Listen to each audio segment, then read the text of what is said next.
And back we have Lisa Waters Lane in the studio. She comes each week with your gardening questions. What are your neighbors talking about? And can we glean some information helpful, see where people are going? So already, welcome, Lisa. Glad you're here. Well, thank you. Yeah. Good to be back. Scale. People are in for scale. Pinyon pine scales in. So we're the tidal wave. So when a epidemic happens, it just doesn't happen to your tree. It goes to everyone's tree all at the same time. So pinyon pine scale are out in force. We're telling folks they're bad. Deal with them. Definitely. Especially on those pinyon. I mean, sometimes you buy the properties because you want the beautiful trees. And my goodness, keep them healthy. Yep. A little bit of gardener TLC goes a long ways. You can turn sick plants around. Just like you can puppy dogs, children, neighbors, you can turn them around just with a little bit of TLC. So give them some food. We're saying collect all those egg because you're seeing this cottony mass with some yellow goopy stuff in the middle of it. It's kind of gross. Pick that stuff up. It's not goopy, but it's icky, ugly looking. Pick it up, throw it away, get it off your property, and then treat that tree because you can't get all the egg casings. It's impossible. And they attack a tree by the thousands, if not more. And so treat it with tree and shrub drench. So collect, fertilize, drench, and that tree should have new growth that is fabulous. You do that for a couple of years, you have a luxurious tropical looking native pine tree out there just because you took an interest in the natives. So anyway, it's a time means everything. So one application of the drench, good for the year. So you don't have to be an arborist. You can do this yourself. It's not that expensive. So anyway, it's easy to do. It actually is super easy to mix and to use. So there's no reason not to. Definitely worthwhile to protect those trees. I've done all of ours here, and I did the ponderosa pines. So I've got some aphids. You're seeing some dripping getting down on the car. So that aphids are up at the top, and we call it aphid poo or dew or excrement, whatever. It's gross, spitting down on you as you're eating lunch. That's not right. So you put down, again, fertilize. Put down the tree and shrub drench. It goes up the tree about a foot a day and eventually gets up there. It taints the tree from the inside out. It's kind of like an antibiotic or vaccine. It's like an antibiotic for trees. It really does work. Great preventative. Oh, yeah, tremendous. Yep. So should we get to questions? We should. I think so. Let's try to stump the gardeners. Here we go. Oh, you're unstumpable. I'll make something up if I don't know. Yeah, unstumpable. You would make up the answers. And sound convincing. Not really. I just go, I don't know. That's a stupid question. Moving on. Next. Not really. Well, Shannon in Chino would like to know. She did not get to prune her peaches and apples. She wants to know, is it too late? Do you just wait at this point? Or do you go ahead and prune? So apples and pears, you're probably okay. If it's not in bloom, get on it. Don't stop dilly-dallying. It's time. The sap is flowing though, so that's the challenge. So the reason we do it earlier is the sap is slow, and so the plants you don't have as many bugs that are going to come in, disease things that can happen. So if you're making a cut on anything bigger than, let's say, a pencil or maybe something a little bit larger, seal it. We've got a pruning sealer here. It's a black spray, aerosol spray. Just kind of prune it, zip it, kind of seal it off to keep the bugs and disease off, and you should be fine. So if it's in full bloom, already's got fruit on it, I'd say wait. You've waited this long, wait, and then in the summer, after you've picked all the fruit, summer pruning, shape it, and then really prune on it next year.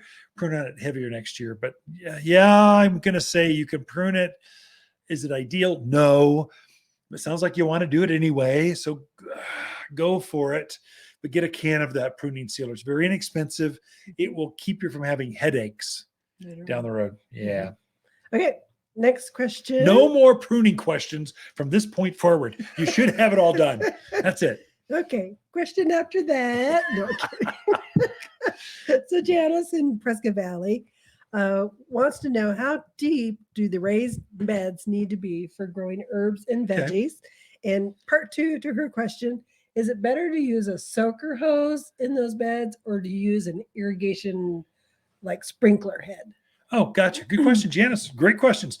So if you read the book or you search anything, it says 8 inches or one block or one is enough to grow plants. And that's true. It is enough, but is it ideal? If you're building a raised bed, she was in Prescott Valley, is that Yes. right? Mhm. If you're in Prescott Valley, that hard clay soil, you're going to be gardening this bed for years.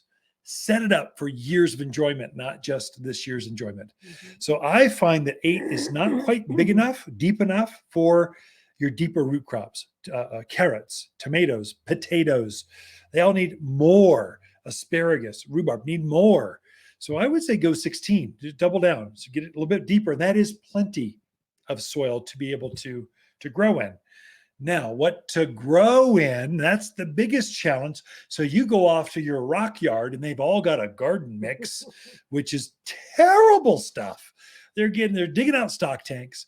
They get some free horse manure out in Chino Valley or Williamson Valley, and then they add some wood chips they get from the city and they blend it all together, and they call that a garden mix. That is not a garden mix. It does drain, but it doesn't grow very much.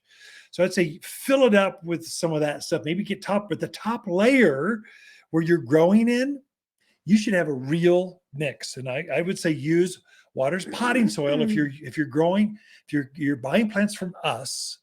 That's what our plants are grown in. Our grower developed that years ago. And if you can take a plant that's already started and put it into more soil that it's always known, you'll have 100% uptake. It's just going to thrive and do well. And I wouldn't blend that potting soil with that junk down below. I would just top it. Use that as filler. Put the rest, that last 6-8 inches, 4-6 inches, something like that, with just straight potting soil. Start plugging your plants and away you go. That's kind of how you go. Now to your irrigation question. Great question. Soaker is better than spray. Because many times when you're spraying, especially as we get into the monsoon season, the foliage can stay too wet for too long and you get spotting, mildew, It's easy for you to say. Tomato wilt. I just call it tomato wilt. Verticillum wilt. Verticillum wilt. So curling to the foliage, and there's no recovery. You just got to throw that plant away. And it's usually midsummer when that happens. It hurts you. Yeah. It's starting to put fruit on. Yeah. But if you do soaker hoses, the ground stays moist, but the foliage stays dry. That is absolutely ideal. The other one, more importantly, though, for everyone, is when do you water? When do you turn the irrigation on? Early morning. So your best watering before the heat of the day, I would say 6, 7, 8 o'clock in the morning. Water then so the plants are plumped up and ready to take on that heat of June. You'll have better success, better swelling. The tomatoes won't crack or get real thick skinned. Your squash will be juicier, softer, just better to water in the morning. I say that except for herbs. Herbs are better picked when they're dry. So I would say water those late. I'd say water.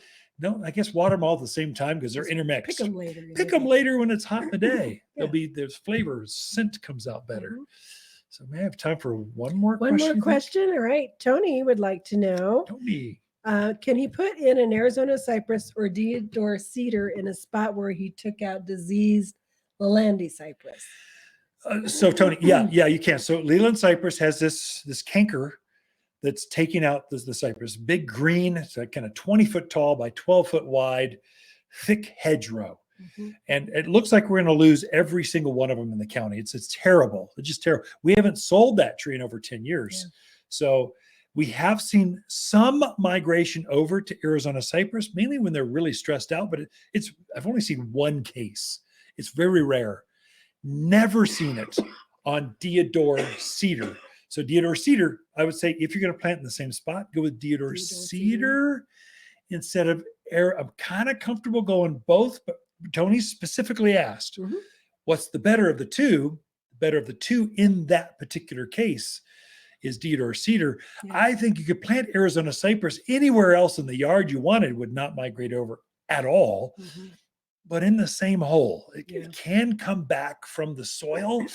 I just don't want to tempt it. I want guaranteed success for Tony, not I wonder if it will work, Tony. Yeah, So that's kind of it. Yeah. All right, that's it for this show. Kind of this segment. Be right back with more after this.